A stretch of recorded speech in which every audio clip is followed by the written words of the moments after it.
Today I'm taking you with me to try a spot I found near my Airbnb in Cheras, Kuala Lumpur. It's called Food Luck and it's a Korean cafe restaurant with such a clean, calm, aesthetic vibe. I also noticed the no pork and no lard sign outside, and after asking the staff, they confirmed that the restaurant is 100% halal, which always makes me feel more comfortable trying a new place.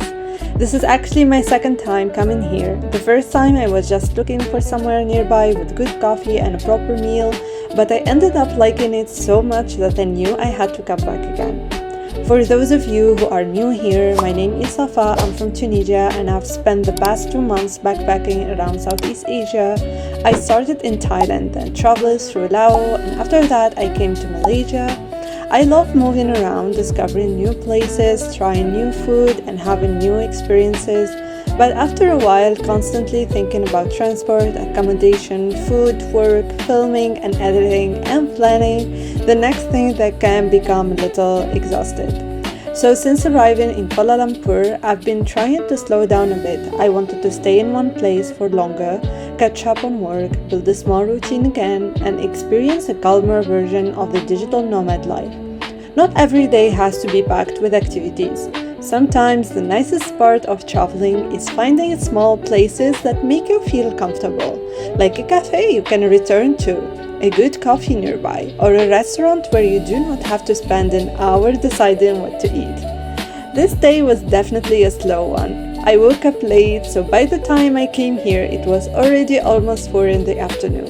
It was one of those days where breakfast and lunch become the same meal, but honestly that is exactly what I needed. I ordered a Korean set with ramen, kimchi, fried chicken, and of course coffee. The coffee came first, and I was already happy because I remembered how good it was from my first visit. Finding genuinely good coffee while traveling is such a small thing, but it makes a big difference when you work online. Sometimes you just need a place where you can sit for a while, answer messages, edit a video, plan your next few days, and feel like you have a little routine again. For food, I went for the ramen set because I really like Korean food when I want something warm and filling. The ramen was simple but really comforting, especially with the egg on top. It felt like the perfect meal for a slow afternoon where I was not in a rush to be anywhere. And I need to explain my reaction to the kimchi because I know my face probably says otherwise. It was good, but it was so sour. You know when you try something and the taste just hits you immediately? That was exactly what happened. I was not expecting it to be that sour, but after the first bite, I kept eating it because it actually went really well with the ramen and fried chicken. The fried chicken was probably my favorite part of the set. It was crispy, flavorful, and just really satisfying.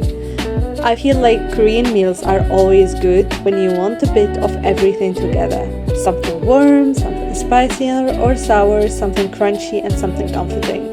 I think this is one of the things I'm enjoying most about being in Kuala Lumpur. I'm not trying to rush through every day or turn every outing into a huge adventure. I still want to explore, of course, but I also want to enjoy having a base for a while. I like being able to come back to places I enjoyed, recognize the area around my Airbnb, find food spots nearby, and have days that feel more normal. By the time I finished everything, there was basically nothing left on the table. I stayed a little longer, did some editing on my phone, and honestly enjoyed the quiet moment. The coffee was still so good that I would generally come back here just for that.